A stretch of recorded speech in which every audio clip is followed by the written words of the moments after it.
We had mentioned that one has an obligation to say the Shema. If one would say the Shema in his own words, not an accurate translation, does one fulfill his obligation where the translation is not accurate? Definitely not. One has to accept upon himself the yoke of heaven, God's dominion, as God prescribed it should be accepted. You have to say the words that God prescribes is considered accepting dominion of God. So the translation, if you save any other language, which the law is, one does fulfill his obligation, the translation has to be a correct translation. Accurate, that the words have to be translated correctly. What about if one says it in the Hebrew and one does not pronounce the words correctly? And the Gemara goes out of its way to show that there's certain words which are mispronounced. For instance, abaze, in Hebrew, the word ahavo means love. So when the Torah tells us, vohavto, and you must love, if a person, rather than pronouncing it vohavto, like a V, you pronounce the V's like an F, vohavto. You don't pronounce it like a V, you pronounce it like an F, vohaf, like an F sound. It's not a correct pronunciation. There's no such Hebrew word as you shall love, which is vohavto with an F sound. It has to be pronounced vohavto, a V, vohav. And you have to make sure when you say the word, it's articulated as if you're saying a V sound, not an F sound. And if you pronounce it as an F sound, you could have all the intent in the world. You did not say the correct word. One does not fulfill his obligation. Very often, we have words that if you don't say them slowly, you run them together. Meaning where the last letter of the word and the first letter of the following word are the same letter. You run one word into another. I'll give you an example, or not necessarily even that. We'll give examples of that in a moment. But again, before we start speaking about intent, the words have to be pronounced correctly, and one should not run one word into another. Because again, if you run words together, there's no such word. So you have to separate the words and articulate them as they're meant to be said, and only then, if you have the correct intent at a minimal level, then one fulfills his obligation. So we're going to begin. Vohavto, and you must love. The positive commandment of loving God is stated here. A Jew has an obligation to love God. What is love? Love is feeling. What a person doesn't love God. But a person will, to demonstrate his love for God, he will do anything to fulfill the will of God. So even though emotionally, you don't have that emotional feeling towards God, but you love God with all your heart, meaning you'll be focused, you will sacrifice for God. You'll sacrifice financially for him. You'll even give your life for God. Although you have no emotional love for him. If a Jew is given a choice, either to commit murder, to kill, or be killed, and a Jew chooses not to kill, but to be killed, because that's what God dictates. Although human life takes precedence over the Torah, But now when it's a question of one life for another life, because who said your life has any greater value than the other person's life? And the Talmud uses the term, who said your blood is any redder than the other person's blood? And Rashi in his commentary explains, it's very interesting. If a Jew's life is in jeopardy, unless he violates the Shabbos, you violate the Shabbos. Unless you violate the Yom Kippur, you violate the Yom Kippur. Whether it's traveling on the day, whether it's eating something not kosher, whatever it may be, you do what you have to do. Why? Because the Torah says you must live by my Torah and not die for my Torah. V'chai b'hem. You must live for my Torah, not die. Human life takes precedence over the Torah. What about if you're pitting one life against another life? The whole idea is because your life has greater value than the Torah. What about if you have another Jew's life? And only God knows whose life has greater value. And somebody says to you, either you take that Jew's life or we take your life. You're not permitted. Saving your life, it doesn't become an overriding factor. Why? Because the only reason why human life supersedes the Torah is because your life has greater value than the Torah itself. But when you're taking a life for a life, who said your life has any greater value than your fellow's life? And there's no way to know. So what does one do when one doesn't know? One remains passive. Or whatever happens, the way it plays out, it'll play out.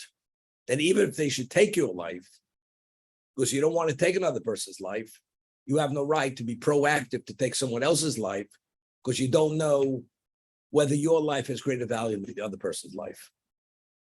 Okay, so that's one of the exceptions, that to commit murder to save your life doesn't take precedence over someone else's life, because maybe your life doesn't have the same value, because all souls are precious to God.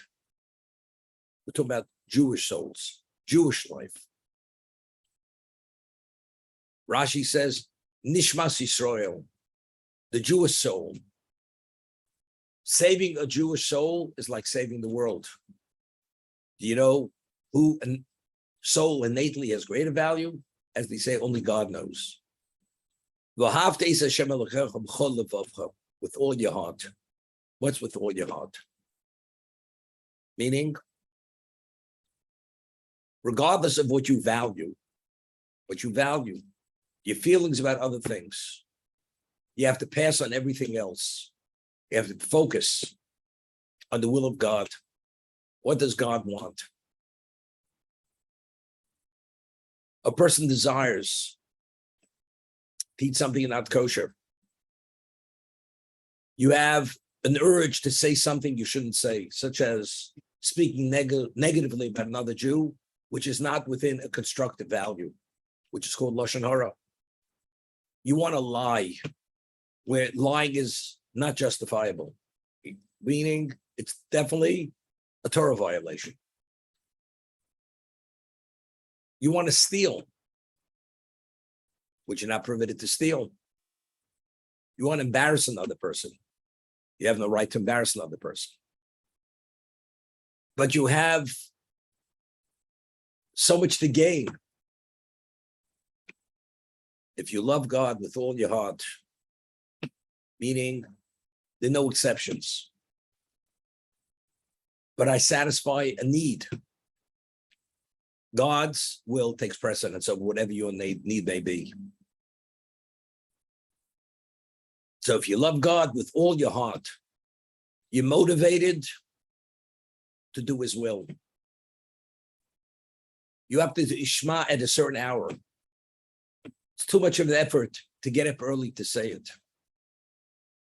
But if you love God with all your heart, you make that extra effort. That's with all your heart. You don't have the presence of mind to focus on the words, to articulate them correctly. Doesn't make a difference. Your love for God takes precedence. You have to actually put yourself in that mindset to articulate those words as God wants you to articulate them. Although it's an effort, without seeing where it's an impossibility. Love, as we mentioned, is do. Due to your love, you do things. Even though there's an inertia, love allows you to overcome that inertia. It's a driving force. You know, there's an expression, if there's a will, there's a way. Somehow you work it out. If you want something bad enough, somehow you leave no stone unturned. You do your best. That's v'hafta es Hashem Elokecha b'chol levavcha, with all your heart.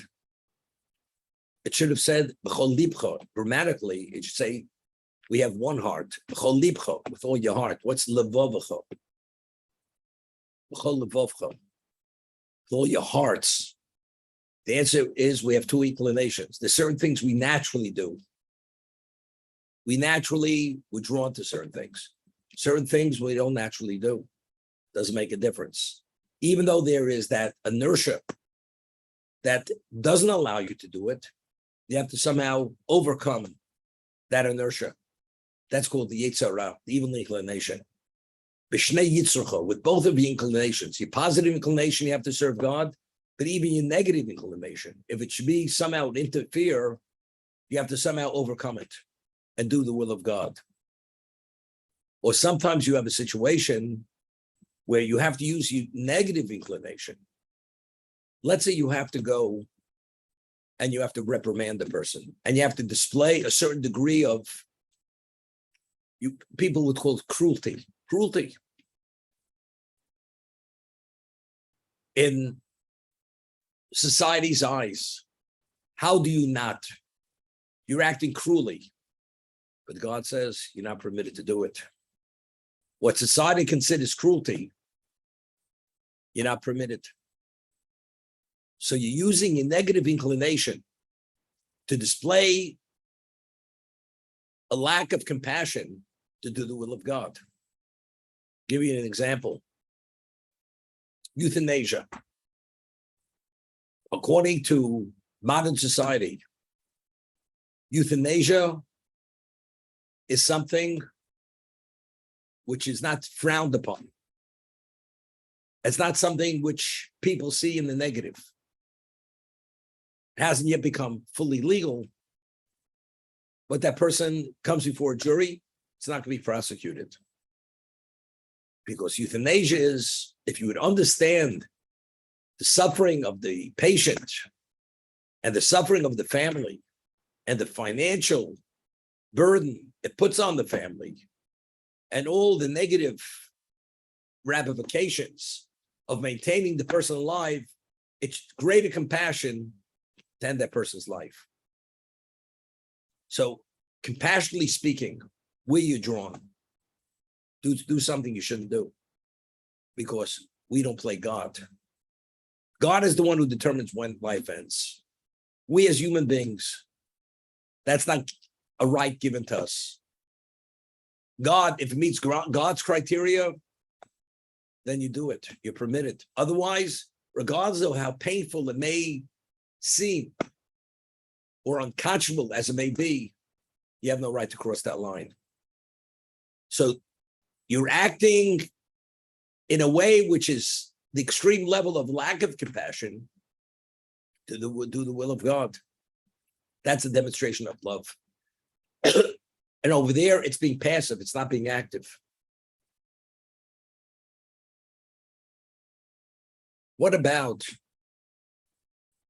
if you see a person pursuing someone else to take his life, and you never killed in your life, God forbid, you never took a person's life, and you have a pursuer pursuing a pursued, and the Torah says, and the pursued is helpless. He can't defend himself against his pursuer. So the Torah recommends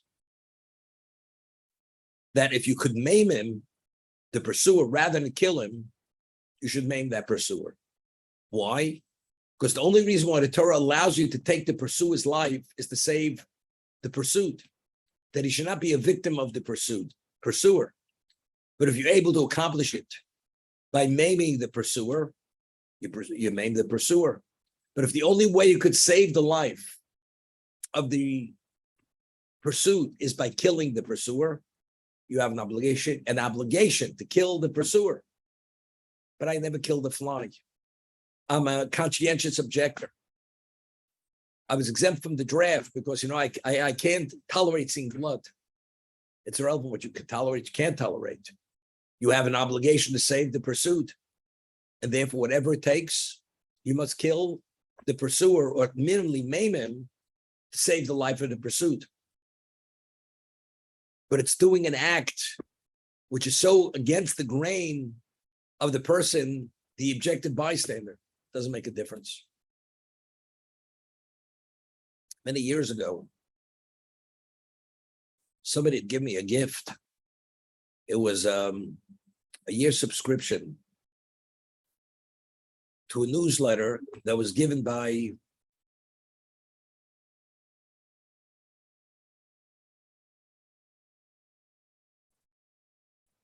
he was a talk host show. Don't remember his name right now. And phenomenal intellectual. He's a Jew. Maybe one of you could remind me. And he debated someone in Oxford. Is religion directly related to moral values or not? Is it or not? Is moral values and ethical values rooted in religion, or it's not? And this person, he took the position, it definitely is. Prager, Dennis Prager, was his newsletter. Today he's an older person, this man in his mid to upper 70s. This newsletter I received maybe 35 years ago. I had a year subscription. And it was very interesting topics. He's a phenomenally intelligent, brilliant person, and he's a Jew. But whenever certain things, it goes beyond his intellectual capacity, but it has to do with accepting certain things which are biblical dictates, he has difficulty with that. But as long as it follows the intellectual thread, he's phenomenal. And convincing, and he's right.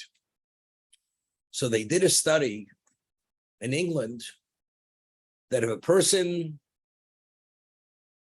dog was drowning and a human being was drowning, a human being who he doesn't know, or even he knows him, but the human being is not valued by the owner of that dog. And we're talking about a person who's a teenager, he's 16, 17, 18 years old. And as we say, dog is man's best friend. And he has a choice to save the human being or save the person.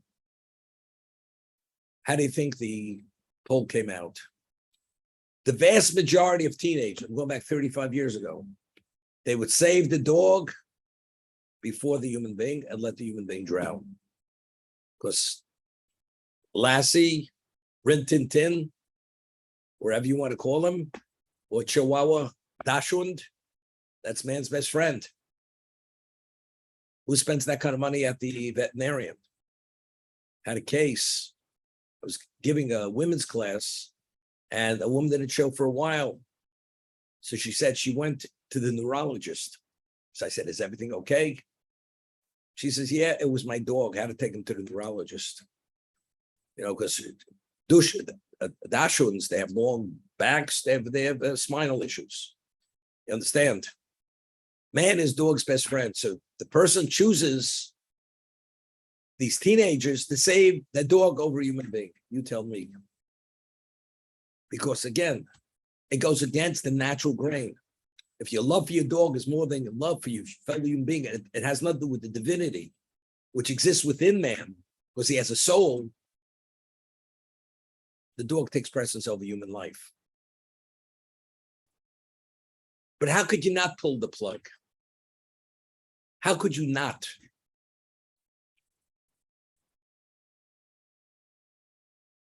How could you not figure out that problem? Well, I don't have Einstein's intellect. I know you don't have more than an average intelligence. So if God says you're not permitted to take a life because you're not God, But God, it doesn't make sense. What do you understand? Your love for God, with all your heart, which is your ego, which is your feeling, you have to suppress it. You have to behave, even it seems to be cruelty. In your mind, the way you process it's cruelty, it's not cruelty. That's compassion. Allowing a person to live another moment, another hour, whatever it may be, regardless of the cost factor. You can't put a price tag on human life. Although society doesn't value human life as they did at one time. You know, at the end of the Shacharis service, printed in the Siddur, the 6 statements, which are referred to as Sheish Zichronos, 6 remembrances. And when you say every one of these remembrances, it's a fulfillment of a positive commandment. Just to give you an indication. A person is incapacitated. All that functions is his mind. And he's able to think. His mind, it works. And he feels love for God. Avos Hashem, love for God. He fulfills a positive commandment. If he thinks about God took us out of Egypt, it's a positive commandment. He has reverence for God, positive commandment. And the many things, even if you don't verbalize them, you don't articulate them, you just believe it, you fulfill a positive commandment. If one thinks in Torah, you don't even have to verbalize the words, articulate the words. You fulfill your obligation of the study of Torah, which is the Talmud Torah connected Kulam. What's the value of a moment? Now, what is the value of suffering? Suffering, if you put it in a certain context, is equated to atonement. It's part of the atonement process. I always ask the question, God has extended life expectancy in our past 2 generations. So you say a person's already 85, 90. And how does he spend 95% of his time? Taking medication, being taken care of by an aide, having pains and aches, and all kinds of serious ailments. Doesn't make sense. Why is God providing, extending the person's life, the cost, the distraction for other people? Other people have to assume responsibilities, time-wise, financial-wise. Why? It doesn't make sense. You want to know something? The way I understand it, every moment you live, it's an opportunity, even in your mind. It has infinite value. If you have a pain, pain is atonement, especially if you put it in the right context.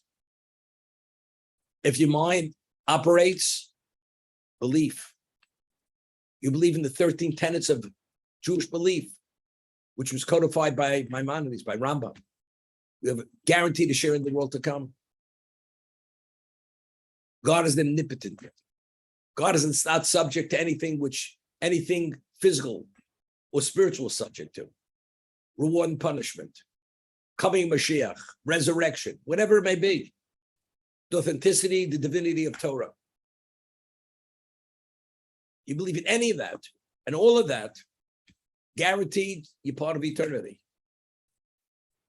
Rambam writes that a person's evil all his life, and the last moment of his existence, literally the last moment, he repents. The negative record is totally wiped out. And when he comes before the heavenly court to be judged, evaluated, there's no mention of any of his negative behavior. That's the value of tshuva. So what's the value of a moment? Many years ago, they would have these seminars. And one of the lectures by an organization called Arachim, where they would have weekends and they would bring secular people and do a lecture on various Jewish topics. And they were very impactful. People would come, husbands and wives, even with their children, and they would lecture. And many of these people had doctorates in their fields, whether it was philosophy, psychology, psychiatry, other areas. And then people would ask questions. So one of the lecturers, he originally was from England. Time he lived in Israel. And he spoke about what is the value of time. Time.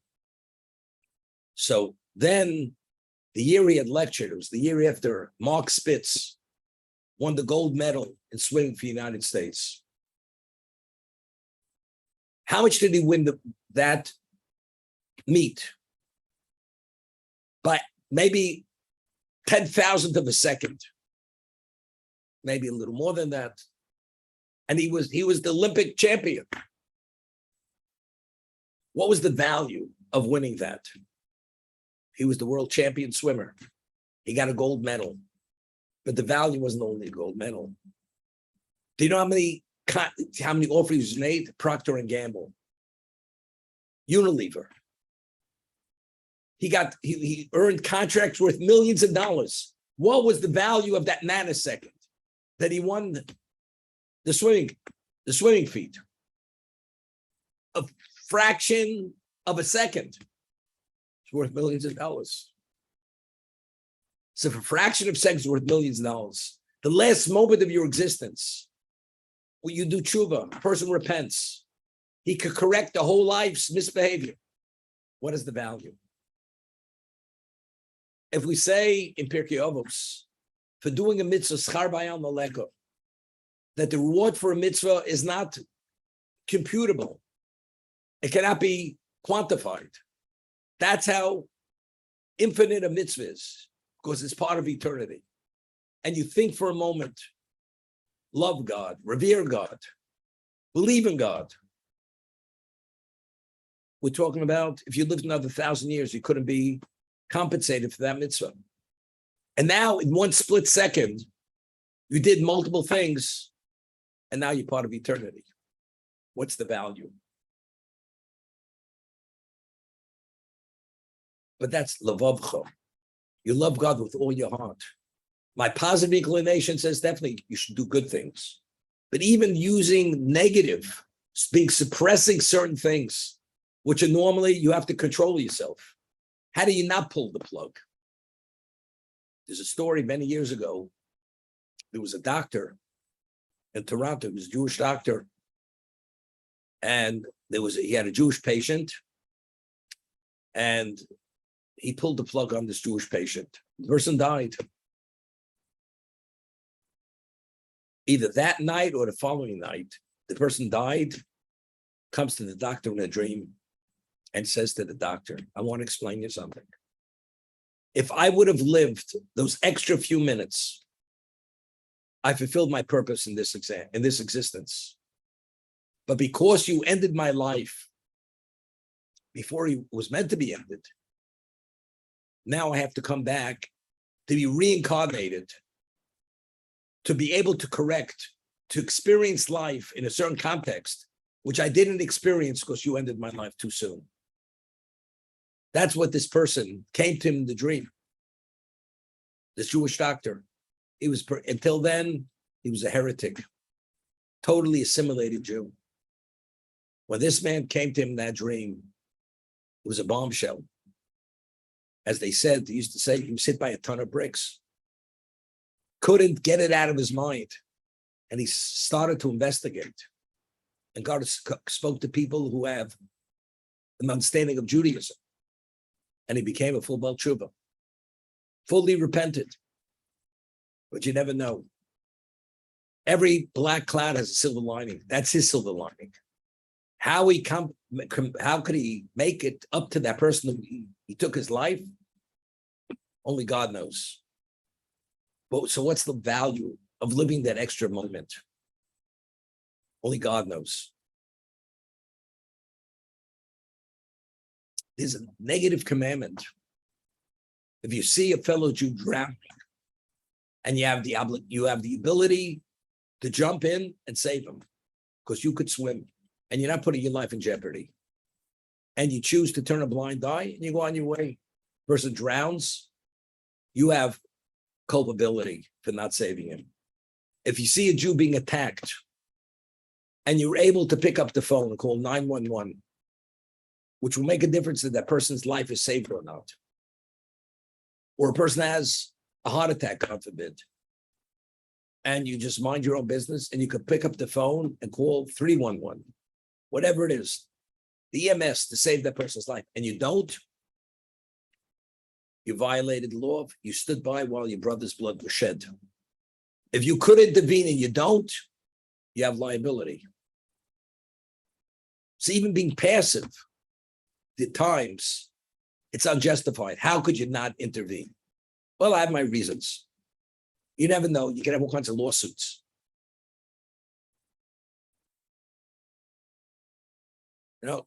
Just stay out of the fray.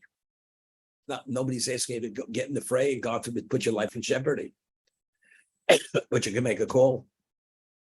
That's L'samar Adam Re'echo. This all goes in loving God with all your heart. It's not one doesn't even have to do an action.